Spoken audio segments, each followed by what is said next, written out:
우리 함께 신앙 고백하시겠습니다. 전능하사 천지를 만드신 하나님 아버지를 내가 믿사오며 그 외아들 우리 주 예수 그리스도를 믿사오니 이는 성령으로 잉태하사 동정녀 마리아에게 나시고 본디오 빌라도에게 고난을 받으사 십자가에 못 박혀 죽으시고 장사한 지 사흘 만에 죽은 자 가운데서 다시 살아나시며 하늘에 오르사 전능하신 하나님 우편에 앉아 계시다가 저리로서 산자와 죽은 자를 심판하러 오시리라. 성령을 믿사오며 거룩한 공예와 성도가 서로 교통하는 것과 죄를 사하여 주시는 것과 몸이 다시 사는 것과 영원히 사는 것을 믿사옵나이다. 아멘.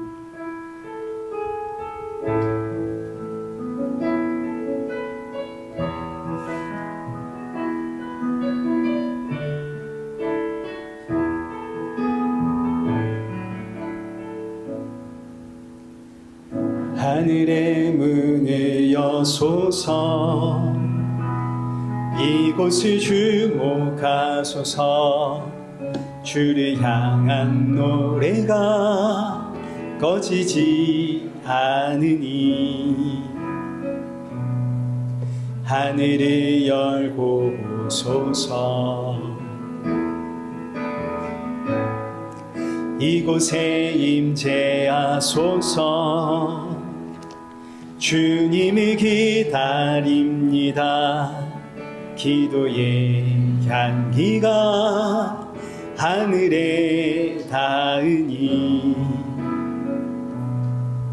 주여 임재하여 주소서 이곳에 오셔서 이곳에 앉으소서 이곳에서 드리는 예배를 받으소서 주님의 이름만이 오직 주의 이름만 이곳에 있습니다. 이곳에 오셔서 이곳에 앉으소서 이곳에서 드리는 예배를 받으소서 주님의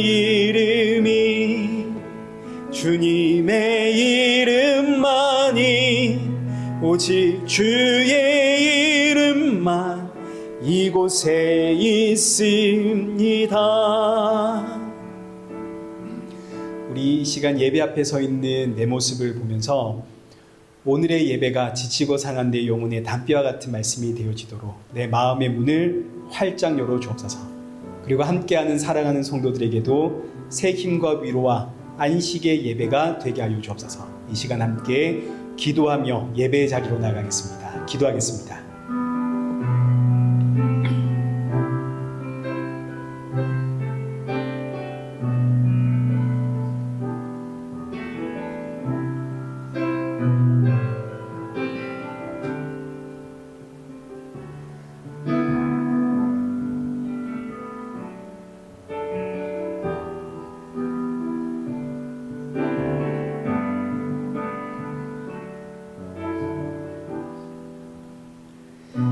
살아계신 하나님 아버지, 오늘 이 예배의 자리로 우리를 인도하시며 감사합니다.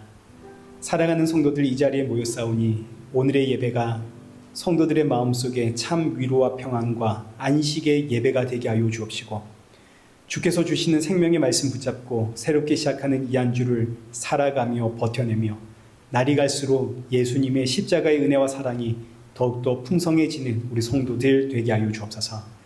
예수님의 이름으로 기도드리옵나이다. 아멘.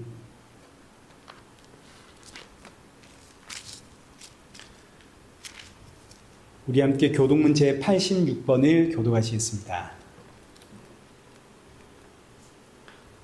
또 내가 보니 보라 어린 양이 시온산에 섰고 그와 함께 14만 4천이 서 있는데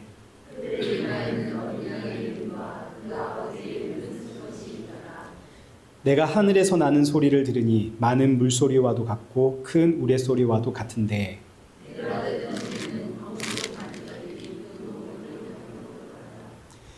그들이 보좌 앞과 내 생물과 장로들 앞에서 새 노래를 부르니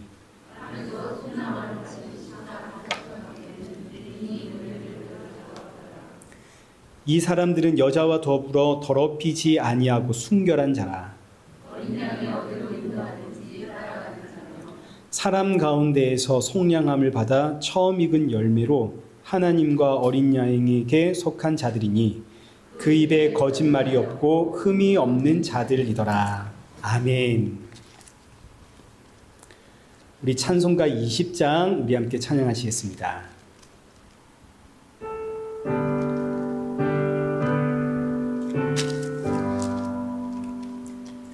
그 영광 중에 계신 주 나 찬송합니다.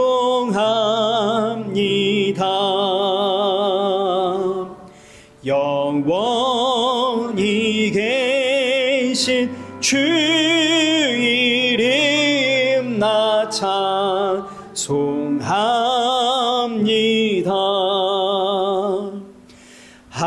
한없이 크신 능력이 나 찬송합니다.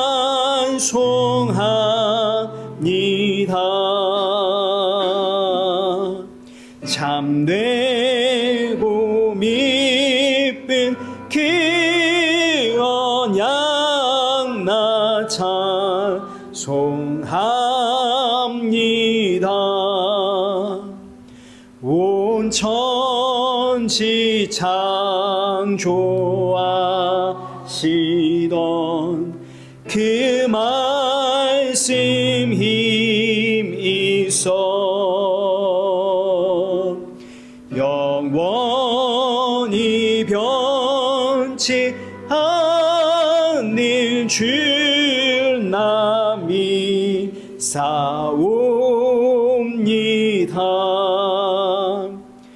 그 온유하신 주음성 날 불러주시고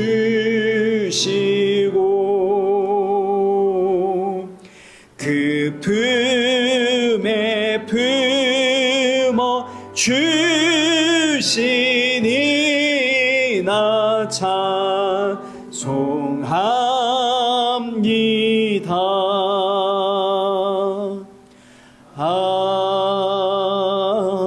아멘.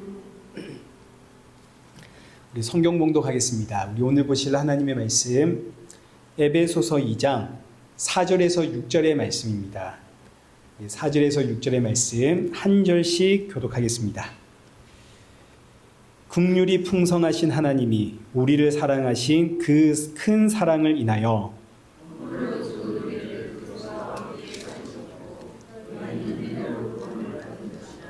6절 함께 읽겠습니다. 또 함께 일으키사 그리스도 예수 안에서 함께 하늘에 앉히시니 아멘. 네, 감사합니다. 오늘 여기 이제 피아노 치시는 김건우 집사님이랑 허재 집사님 이제 궁금해 하실 것 같아서 저기 그 켈로나에 갔거든요. 그래서 이제 오늘 없어서 제차가 이렇게 피아노 치고 있는 중입니다. 오늘은 예배 후에 이제 맛있는 음식 바베큐 준비가 되어 있거든요. 우리 오정숙 권사님이 또 후원을 하셨습니다. 너무 감사합니다. 우리 여러분 이제 맛있게 우리 음식을 나누면서 교제 나누면 좋겠습니다. 우리 또 다음 주 친견은 우리 김희진 집사님, 네 고맙습니다. 네, 우리 뭐 특별한 광고 있습니까? 제가 알아야 되는 거 있습니까? 네, 감사합니다. 우리 이 시간 함께 헌금 봉헌하겠습니다. 우리 헌금 봉헌 전미경 집사님 부탁드리겠습니다.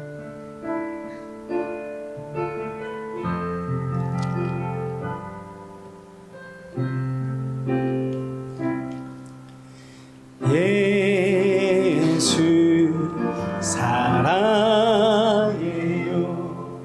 나 주 앞에 엎드려 경배와 찬양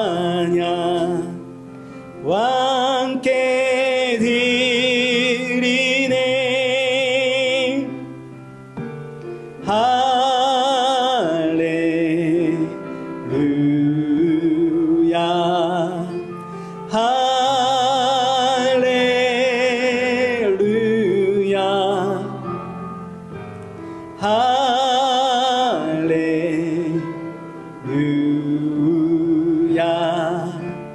할렐루야.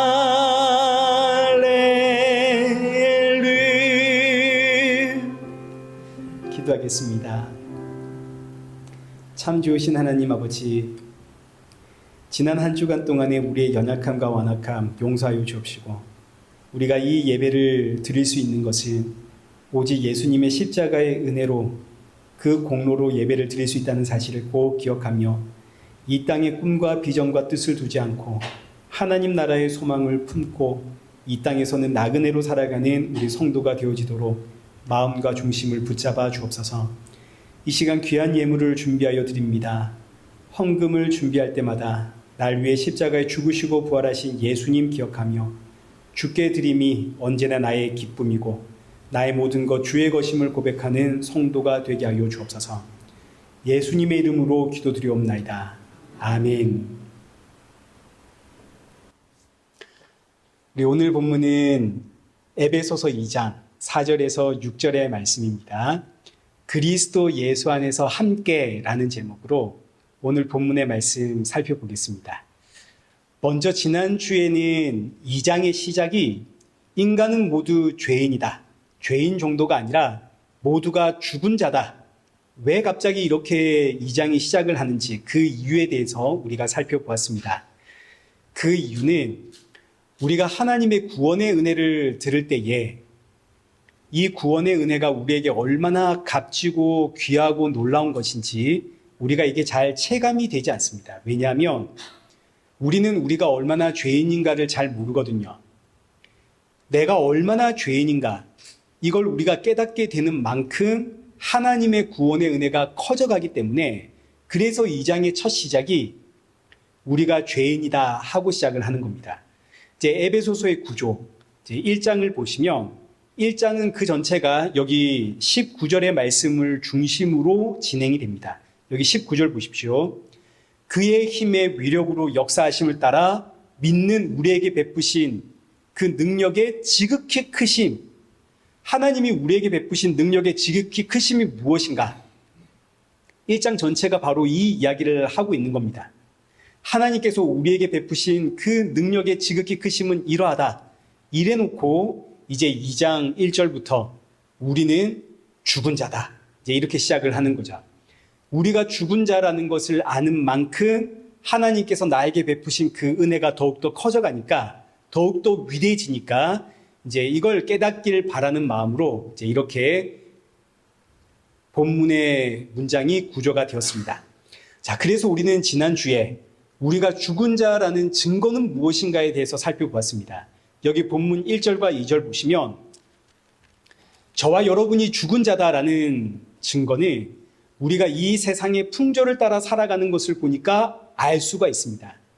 이 세상의 풍조는 뭐냐면 아담과 하와 이후로 한결같이 똑같습니다. 여기 3절에 기록되어 있는 것처럼 육체와 마음이 원하는 것을 하며 살아가는, 이게 바로 이 세상의 풍조입니다. 이제 쉽게 말해서 내 뜻대로 살아가는 거죠. 인간이 이 세상의 풍조를 따라 살아가고 있다라는 것을 이제 우리 인생에서 확실하게 보여주는 나이대가 있습니다. 이제 사춘기 청소년 시기죠. 그 어떤 세대를 막론하고 사춘기에 접어든 청소년은 다 똑같습니다. 전부 다 자기 마음대로 살려고 그럽니다. 사춘기가 세게 온 아이들은 이제 부모 말을 안 듣죠. 친구가 최고입니다. 나가서 어떤 경우는 친구들한테 부모 욕을 하는 경우까지 있죠. 그러나 사실은 사춘기 때에 이런 성향이 강하게 드러난 것뿐이지 사람은 태어나면서부터 자기 마음대로 살려고 합니다. 갓 태어난 아기도 보십시오. 자기 뜻대로 살려고 그렇게 울어제끼죠. 부모를 조종하는 게 갓난아기 아닙니까? 부모가 이 갓난아기 때문에 쩔쩔맵니다. 근데 이제 이 아기가 조금 커가지고 말을 하기 시작하면 전부 지 거다 그러죠. 자기 눈에 보이면 전부 이거 내 거, 이거 내 거. 이제 이런 아기를 어린이집에다가 갖다 놓으면 여기서부터 이제 사회성을 배우기 시작을 하죠. 아, 이거 내 뜻대로 고집 부리고 이러면 안 되는구나. 교육을 통해서 자신의 욕구를 억누르는 방법을 배우고 사람들과 함께 어울려 사는 방법을 배우기 시작을 합니다. 그러다가 사춘기가 오면 그동안 억눌렸던 것들이 빵 하고 터지는 거죠. 엄마 아빠가 대체 나에게 해준 게 뭐야? 내 인생은 내가 알아서 살게. 간섭하지 마. 16, 17살짜리들이 부모에게 그럽니다. 제 아들은 이제 사춘기가 이제 지나갔죠. 다행이죠. 이 사춘기가 지나가면 이제 조금 철이 들게 되는데, 철이 들었다는 의미는 이제 드디어 사람들의 눈치도 좀 보고 자신의 이 욕구도 감출 줄 알게 되었다 이겁니다. 그렇지만 감출 줄 알게 된 것이지 내 뜻대로 살고 싶은 욕구는 사라지지 않았습니다. 지금은 내가 당장 돈이 없고 독립을 못해서 내가 이렇게 가만히 있는 거지, 학교 졸업하고 직장 구하고 돈 벌기 시작하면 나 독립해서 내 마음대로 살아야지. 그렇게 살다가 이제 마음에 드는 이성을 만나서 결혼하게 되는데, 결혼하고 보니까 열이면 열, 다 똑같이 하는 말이 이 사람에게 속았다 이거 아닙니까? 아니, 연애할 때는 그렇게 날 위해 주다니, 하늘의 별도 따줄 것처럼 하더니 결혼하고 나니까 이 남자가 자기 마음대로 살려고 그러고 이 여자는 또 지 마음대로 살려고 그러고 서로 각자가 자기 뜻대로 살아가려고 하니까 속았다. 그리고 이제 전쟁이 시작이 되는, 이게 이 세상의 풍조입니다. 이 세상의 풍조 한마디로 이야기하면 내가 왕이다 이거죠. 내가 왕 노릇하며 내 뜻대로 살고 싶은 것이 이 세상의 풍조입니다. 아니, 그런데 이게 왜 내가 죽은 자라는 증거가 되는가? 우리가 너무 잘 알듯이 하나님이 천지를 창조했습니다. 태초의 인류 아담과 하와 하나님이 창조하신 피조물입니다. 피조물은 창조주를 위해서 존재를 하는 겁니다. 그러니까 이 세상의 왕은 누군가요? 하나님이시죠. 우리를 창조하신 하나님. 근데 우리가 지난주에도 뵀듯이 하늘에서 쫓겨나 이 땅에 내려온 뱀, 사탄이라고도 하고 마귀라고도 하는 이 뱀이 이 땅에 내려와서 아담과 하와 유혹합니다. 그때 했던 말이 여기 창세기 3장 5절이죠. 너희가 그것을 먹는 날에는 너희 눈이 밝아져 하나님같이 되어 선악을 알 줄 하나님이 아심이라. 선악과를 먹으면 누구처럼 된다고요? 하나님처럼 된다고요. 하나님처럼 되어서 이제 내가 나 스스로 선과 악을 판단할 수 있다는 겁니다. 지금까지는 선악의 기준을 세우고 선악을 판단하는 분이 누구였나요? 하나님이셨죠. 사람은 그 하나님의 뜻에 순종하는 존재입니다. 근데 사탄이 유혹을 하는 거죠. 야, 너도 선악과 먹으면 하나님처럼 될 수 있어. 선과 악을 네가 판단하는 거야. 그러나 하나님은 선악과 먹지 말라 그랬습니다. 선악과 먹으면 여기 창세기 2장 7절 말씀처럼 선악과를 먹으면 어떻게 된다고요? 반드시 죽는다고요. 반드시. 근데 사람이 마귀의 유혹에 넘어가서 선악과 먹습니다. 그 결과 사람은 죽죠. 죽음이라고 하는 건 다른 게 아닙니다. 생명의 근원이 되시는 하나님으로부터 끊어진 상태가 죽음입니다. 사람은 생명의 근원이신 하나님으로부터 생명을 받아야만 하거든요. 그런데 하나님으로부터 끊어졌으니까 죽은 거죠. 마치 나무의 가지를 꺾은 것처럼. 나무에서 가지 꺾으면 잠시 동안은 살아있는 것처럼 보이지만 사실상 죽은 겁니다. 마찬가지입니다. 선악과를 먹은 사람은 생명의 근원이 되시는 하나님으로부터 끊어졌습니다. 살아있는 것처럼 보이나 이미 다 죽은 겁니다.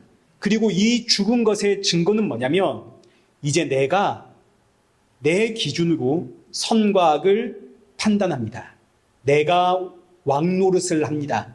내 마음의 뜻을 따라 내가 살아가려고 합니다.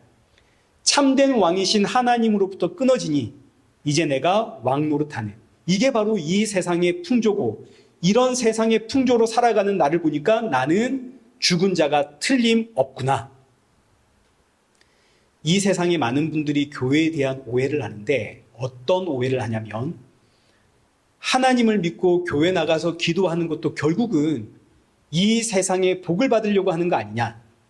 아닙니다. 완전히 오해입니다. 교회는 세상에 복을 받으려고 나오는 것이 아니라 이 세상에서 복을 받아가지고 잘 살고자 하는 것이야말로 내가 죽은 자라는 증거다. 이거 가르치는 곳이 교회입니다. 여러분이 이 세상에서 잘 살려고 하나님 부르짖고 의지하고 있는 걸 보니 여러분은 죽은 자가 틀림없습니다. 이걸 가르치고 외치는 곳이 교회다 이겁니다. 야고보서 4장 4절을 보십시오. 간음한 여인들아, 세상과 벗된 것이 누구의 원수라고요? 하나님과 원수라고요. 그런즉 누구든지 세상과 벗이 되고자 하는 자는 스스로 하나님과 원수되는 것이니라. 세상과 벗이 되고자 한다는 의미가 바로 이 세상에서 복을 받고자 하는 우리의 욕망, 욕심을 뜻하는 겁니다. 세상에서 복을 받고자 하는 마음이 내 안에 있는 것을 보니까 나는 누구의 원수다? 하나님의 원수다. 틀림없구나. 오늘 본문식의 표현으로 하자면 여기 3절에서 내가 본질상 진노의 자녀다. 이 증거다. 근데 이제 우리 안에는 항상 이 마음이 있죠. 이 세상에서 복을 받아가지고 잘 살고 싶어 하는. 그러니 우리는 이런 내 마음을 볼 때마다 깨닫는 겁니다. 나는 참으로 하나님과 원수된 인생이구나. 나는 정말로 진노의 자녀구나. 나는 정말 죽은 자구나. 이 사실을 깨닫고 나면 그 다음은 절망입니다. 왜냐하면 내 힘과 내 능력으로는 이 죽음에서 벗어날 방법이 없거든요. 내가 어떻게 해야 이 죽음에서 벗어날 수 있단 말인가? 나에게는 방법이 없습니다. 이 절망의 단계에 왔을 때 이어지는 오늘의 본문이 복음이 되는 겁니다. 4절.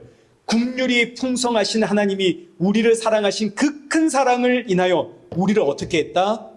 구원해 주셨다. 복음이 되는 거죠. 얼마나 감사한 일입니까?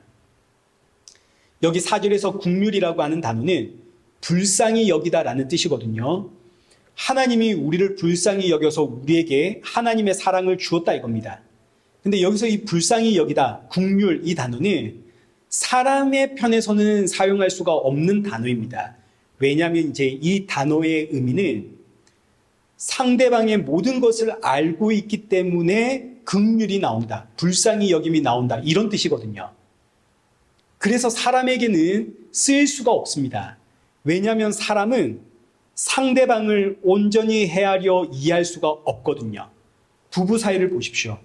한평생을 살아도 서로를 다 이해를 못합니다. 부모, 자녀도 마찬가지죠. 자녀도 부모를 다 이해 못하고 부모도 자녀를 다 이해를 못합니다. 그것뿐만 아니라 나도 나를 모르죠. 내가 뭘 좋아하는지, 무엇에 열심을 내야 하는지, 가장 나다울 때는 언제인지 나도 잘 모릅니다. 그러니 이런 내가 누구를 긍휼히 여길 수 있고 또 누가 나를 긍휼히 여길 수 있겠습니까?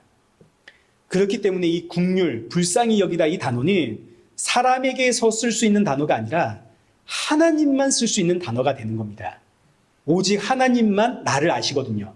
하나님이 나를 지으셨고 하나님이 내 본질을 아십니다. 하나님이 나의 시작을 알고 하나님이 나의 끝을 압니다. 그래서 하나님을 긍휼이 풍성하신 하나님이라고 하는 겁니다. 긍휼이 풍성하신 하나님, 나를 아시되 나의 전부를 아시는, 나를 풍성하게 아시는 하나님, 이런 의미가 되는 겁니다. 죄와 사망 가운데 있는 나를 긍휼히 여기시어 하나님이 나에게 하나님의 사랑을 베푸시는데 이제 5절 보십시오. 우리 5절을 함께 읽겠습니다. 시작. 허물로 죽은 우리를 그리스도와 함께 살리셨고 너희는 은혜로 구원을 받은 것이라. 아멘. 이 말씀이 바로 복음입니다. 우리는 허물로 인해 죽은 자입니다. 여기서 허물이라는 의미는 이 세상의 풍조를 따라 살아가고 있는 우리의 모습을 표현한 단어입니다. 우리는 이 세상의 풍조를 따라서 지금 내가 왕노릇하기를 바라고 있습니다. 이런 죽은 자를 그리스도와 함께 하나님이 살려내셨습니다. 자, 그런데 여기서 중요한 것이 죽은 자는 하나님께 반응을 할 수가 있습니까? 없습니까? 죽은 자는 반응을 할 수가 없죠. 반응을 할 수 없으니까 죽은 자 아닙니까? 자, 그러니 죽은 자가 반응을 하려면 일단 이 죽은 자를 어떻게 해야 됩니까? 살려내야 되겠죠. 일단 생명을 주고 이 사람 살려내야 할 거 아닙니까? 자, 그러니 살아난 저의 입장에서 보자면 죽음에서 구원받은 것은 우리의 어떤 자격이나 조건이나 어떤 열심이나 각오나 헌신이 전혀 요구되지를 않습니다. 왜냐하면 우린 죽은 자니까요. 죽은 자에게 무슨 헌신과 각오를 요구하겠습니까? 일단 우리는 살아난 겁니다. 그래서 이 말씀처럼 구원은 오직 하나님의 은혜가 되는 겁니다. 무조건적인 은혜. 일단 하나님이 살려놓고 시작을 한 거죠. 자, 우리가 흔히 전도를 할 때 예수님 믿으십시오 라고 표현을 합니다. 예수님 믿으십시오. 근데 우리가 이렇게 이제 표현을 하니까 마치 내가 예수님을 믿는다 그러면 구원을 받고 내가 예수님을 안 믿는다 그러면 구원을 못 받는 것 같은, 내가 구원을 선택하는 것처럼 느껴지지만 사실 예수님 믿으십시오 이 표현은 당신 믿어야 돼, 믿음의 이 핵심이 있는 게 아니라 오직 예수님으로만 구원을 받을 수 있다, 이걸 강조하는 표현입니다. 예수님 아니면 구원받을 길이 없습니다. 예수님을 믿어야만 구원을 받습니다. 예수님 아니면 안 됩니다. 여기에 포인트가 있다고요. 저와 여러분이 구원받아 살아난 것을 여기 로마서 5장 8절의 말씀처럼 우리가 아직 죄인 되었을 때에, 우리가 하나님 모를 때, 우리가 이미 죽어 있을 때, 그런데 그리스도께서 이런 날을 위하여 먼저 죽으심으로 우리를 일단 살려낸 겁니다. 예수님을 내가 믿기로 결단하고 회개하고 그래서 구원을 받은 게 아니라 먼저 구원을 받고 시작을 하는 겁니다. 먼저 구원을 받고, 이 의미는 먼저 내 안에 믿음이 들어오고 먼저 내 안에 성령이 임하고 하나님이 일단 나를 살려내고 그 다음에 누군가가 나에게 예수님을 전하니까 여기에 내가 반응을 하게 되는 겁니다. 자, 그러니까 엄밀히 말해서 이게 이제 우리가 평소에 들어왔던 그 이야기와 좀 다르니까 혼란이 있을 수 있는데 여러분이 잘 생각하시면 이게 맞습니다. 그리고 이게 우리의 성경의 가르침입니다. 자, 엄밀히 말해서 내가 예수님을 믿어서 구원을 받은 게 아니라 일단 구원받고 보니까, 일단 내가 살아나고 보니까 나를 구원하신 분이 예수님이구나, 이걸 알게 되는 겁니다. 이해되시죠? 그전에는 주변에서 나에게 아무리 예수님 이야기를 해도 내게 들어옵니까? 안 들어옵니까? 안 들어옵니다. 왜요? 나는 죽은 자였거든요. 죽은 자는 반응을 할 수가 없다니까요. 그런데 하나님의 때에 하나님이 나에게 구원, 믿음을 주시고 성령을 먼저 주셨습니다. 내가 살아났습니다. 그래서 근데 이제 내가 아직 자각을 못하고 있는 상황인 거죠. 근데 누군가가 나에게 예수님을 이야기하니까 여기에 내가 반응을 하는 겁니다. 살아났으니까요. 반응을 하니까 아, 나를 살리기 위해 하나님이 십자가에 죽으셨구나. 그 하나님이 영으로 나를 찾아와 지금 나를 살려내셨구나. 그래서 내가 이 말씀 앞에 예수님이 나를 살리셨습니다, 여기에 아멘하고 고백하게 되는구나. 그래서 본문 5절에 하나님이 우리를 그리스도와 함께 살리심은 은혜다, 이렇게 못을 박아 놓는 겁니다. 구원은 무조건 은혜다. 자, 그런데 어떤 종교인들은 이제 이 말씀을 아주 교묘하게 비틀어가지고 우리가 구원받은 건 하나님의 은혜고, 근데 이 구원이 끝이 아니고 그 다음에 우리가 이제 천국에 가서 상급을 받으려면 우리의 어떤 행위가 필요하다. 다른 사람보다 더 많은 복, 더 많은 상을 받으려면 우리가 더 많이 충성하고 헌신하고 봉사를 해야 된다. 이런 이야기를 가르침으로 우리를 현혹시킵니다. 이런 종교인들은 우리가 앞서 보았죠. 여기 야고보서 4장 4절에 이런 주장을 하는 사람들이 바로 간음한 여인들이고 하나님과 원수된 사람들입니다. 왜냐하면 이런 생각 자체가 사람의 욕망을 막 부추겨가지고 경쟁을 시키고, 그래서 내가 일한 만큼 하나님으로부터 그 대가를 받아야겠다는 이 세상의 자본주의의 논리에서 나온 이야기거든요. 이 세상의 풍조에서 나온 생각들입니다.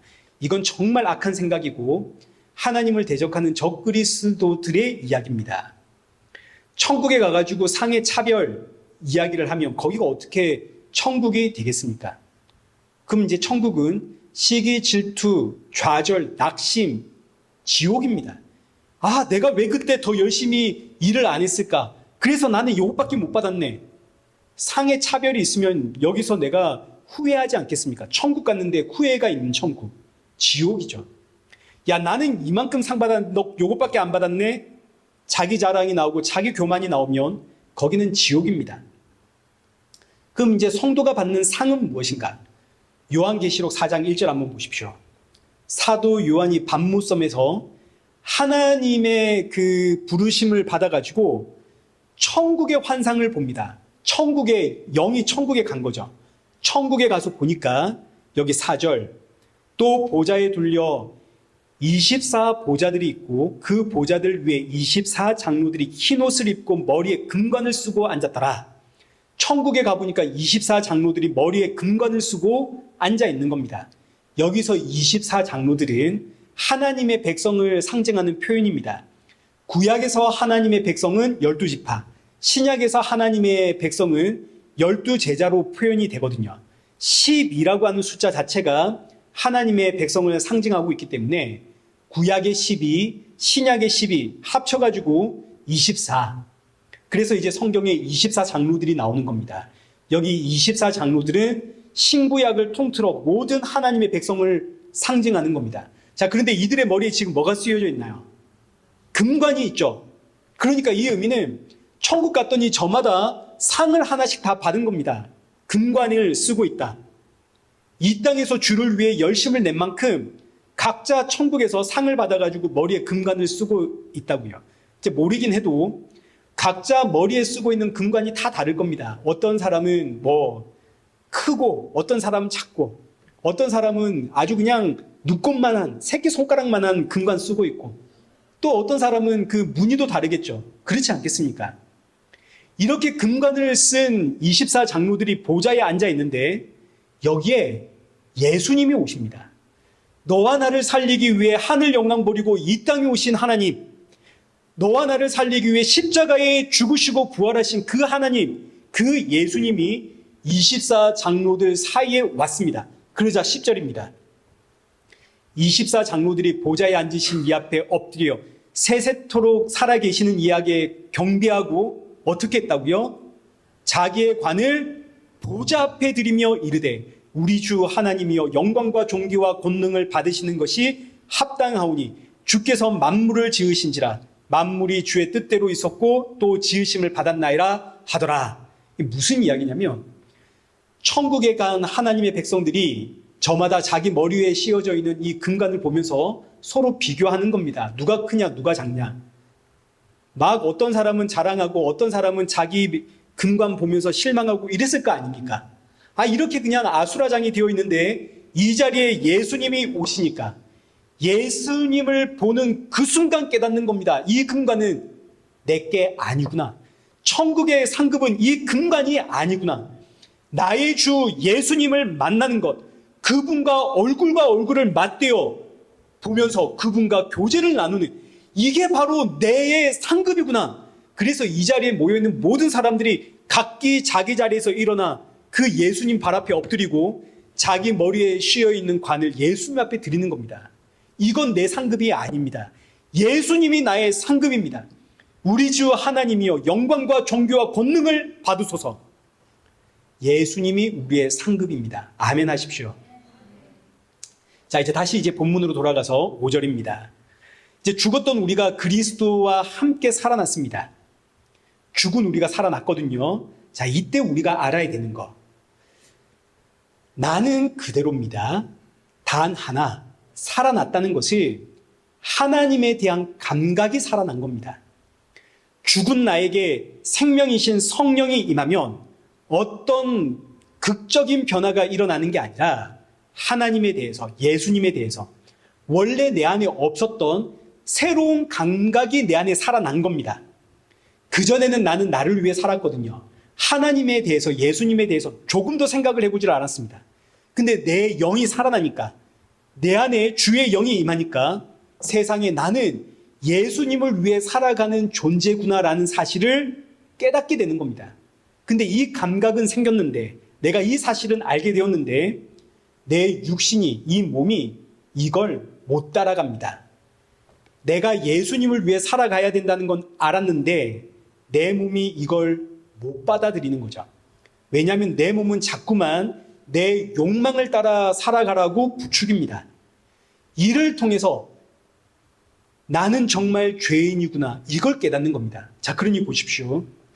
내 영이 살아나 죽었던 내가 살아나면 살아난 자들에게 가장 먼저 터져나오는 고백이 뭐냐면 나는 죄인이구나. 이 고백이 나올 수밖에 없는 겁니다. 난 정말 죄인입니다. 참으로 죄인입니다. 주의 말씀대로 살고 싶은데 이렇게 살아가지는 못합니다. 나는 죄인입니다. 우리가 이 사실을 제대로 이해를 못하면 교회 나오면 이제 상처를 받게 됩니다.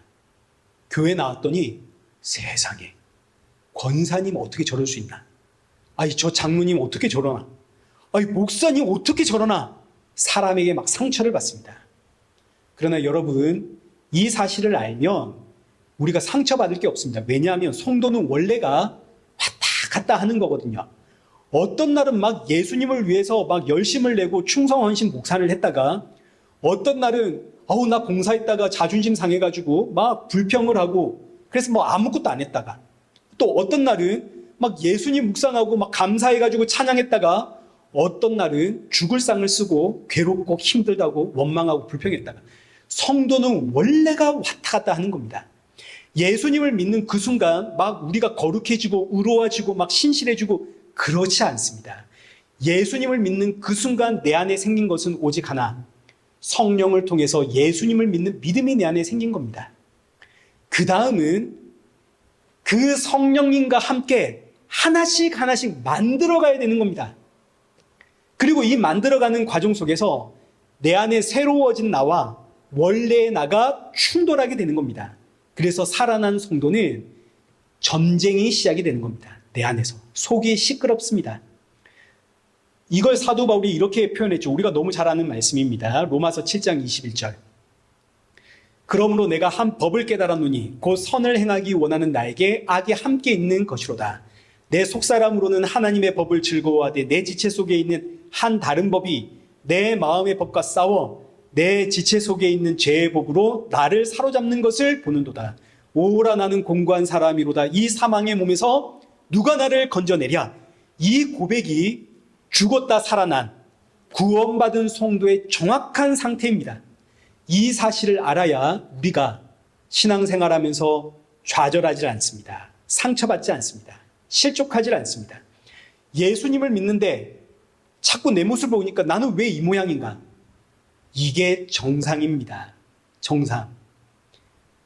동시에 이걸 알아야 사람들 때문에 내가 시험에 들지를 않습니다. 저분이 열심을 내면 저분이 오늘은 이쪽 편에 서셨구나. 근데 오늘 영 표정도 안 좋고 막 저기압이고 그러면 저분이 오늘은 이쪽 편으로 오셨구나. 이거 알면 우리가 오해할 것도 없고 상처받을 것도 없죠. 원래 그러니까요. 나도 그러니까요. 자, 이제 그리고 나서 이제 마지막 본문 5절과 6절 다시 한번 보십시오. 마지막은 아니네요. 이제 마지막 다가갑니다. 허물로 죽은 우리를 그리스도와 함께 살리셨고 또 함께 일으키사 그리스도 예수 안에서 함께 하늘에 앉히시니.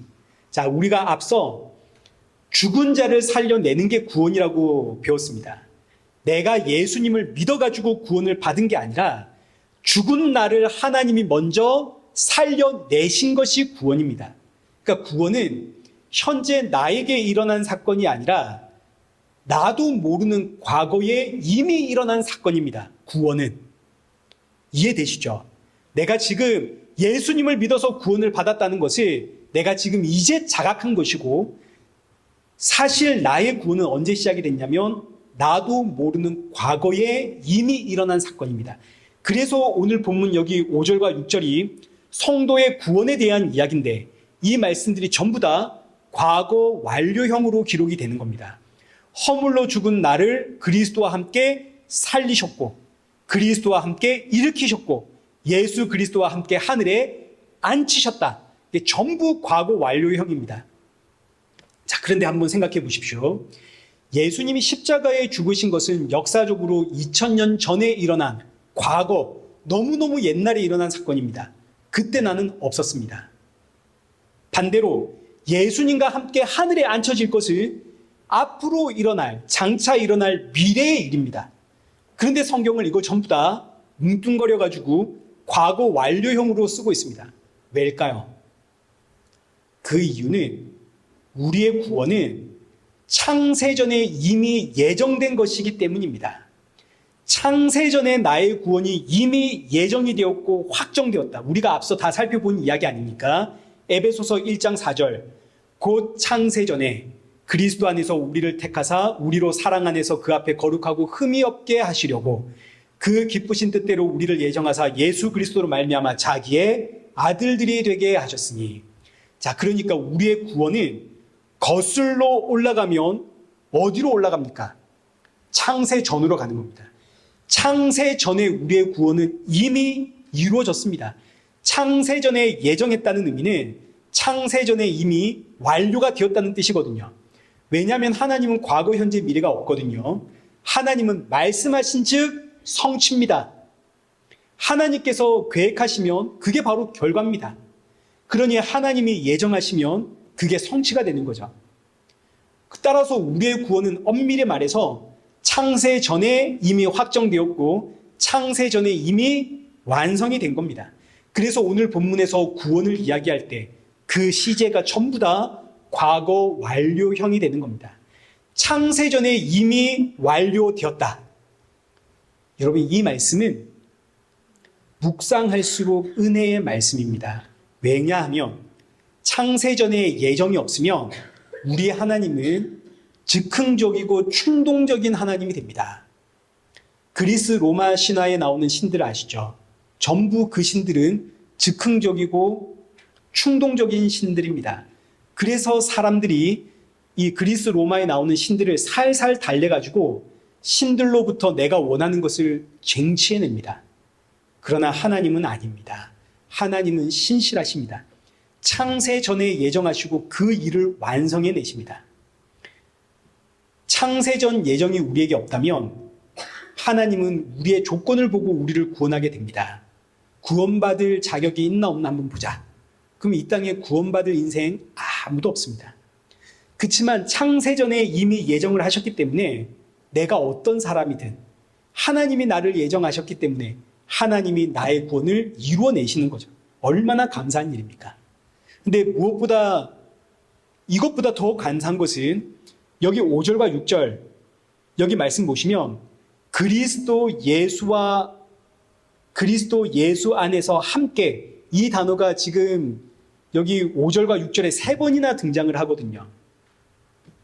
이 말씀이 왜 감사한 말씀이냐면 먼저 함께라고 하는 이 단어는 동등하다라는 뜻입니다. 동등한. 예수님과 함께라는 의미는 예수님과 우리를 동등한 대접을 하겠다, 이런 뜻입니다. 예수님이 하나님의 아들 아닙니까? 그 예수님과 우리를 동등하게 대접을 하겠다 하니까 우리도 하나님의 아들이 되는 겁니다. 함께 동등한 대접을 받으니까. 근데 여기서 끝나지 않고 예수님과 함께하는 우리가 예수님 안에 있습니다.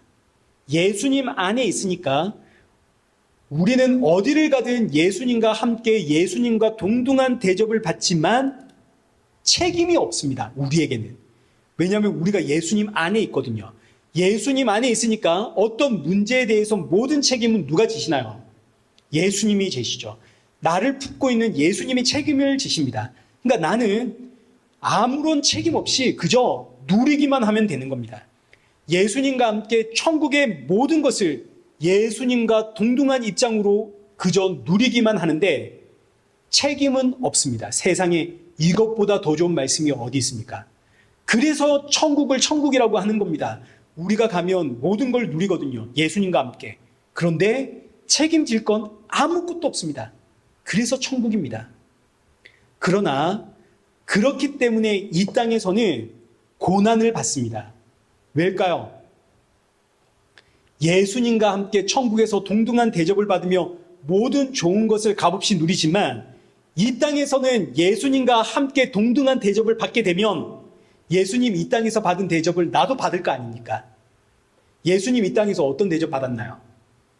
매 맞고 조롱당하고 십자가에 죽으셨죠. 누구 살리려고? 나를 살리려고. 근데 그 예수님과 내가 이제 함께 하니까, 동등한 대접을 받으니까 그 예수님의 대접 나도 받겠죠.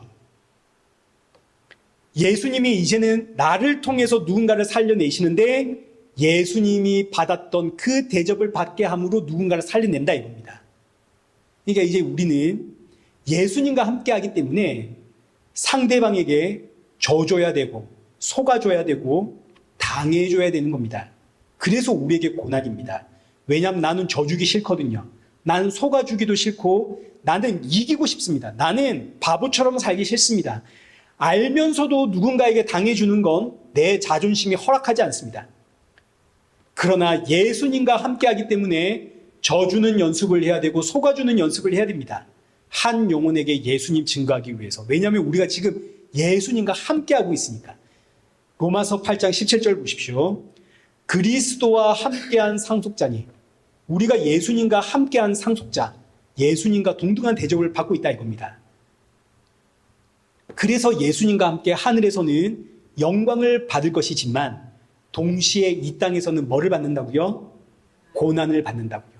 이 고난은 한 영혼을 살려내기 위한 고난입니다.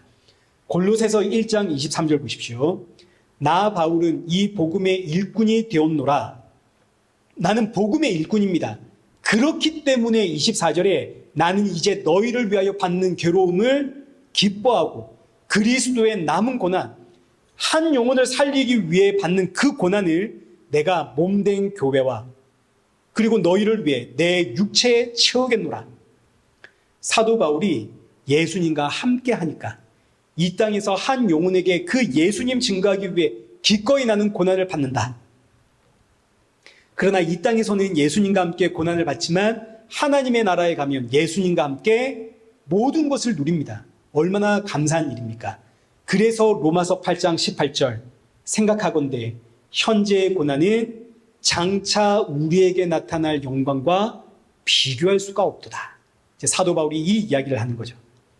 내 뜻대로 살고 싶은데 내 뜻대로 살지 못해서 고난이다. 이런 고난이 아닙니다. 한 영혼을 위해서, 그 영혼에게 예수님 증거하기 위해서 내가 그 예수님과 함께 당하는 고난을 이야기하는 겁니다.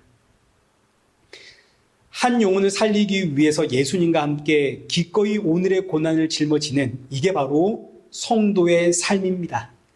그러니 이제 사랑하는 성도 여러분, 우리는 예수님 안에 있고 동시에 예수님과 함께하는 성도입니다. 그렇기 때문에 한 영혼을 위해서 기꺼이 고난을 감수해야 됩니다. 이게 바로 자기 십자가를 지고 예수님을 따르는 이야기고 자기를 부인하고 자기를 죽이는 이야기입니다. 그래서 사도 바울이 나는 날마다 죽노라. 한 영혼을 위해서 기꺼이 이 죽음의 고난을 감당하는. 근데 이게 내 본성과는 안 맞는 이야기거든요. 내 본성은 그렇게 살지를 못합니다.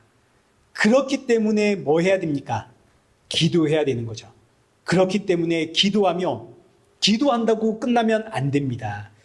기도한 다음에는 나를 쳐서 한 걸음을 떼는 훈련을 해야죠. 성령님과 함께. 나를 쳐서 훈련하는.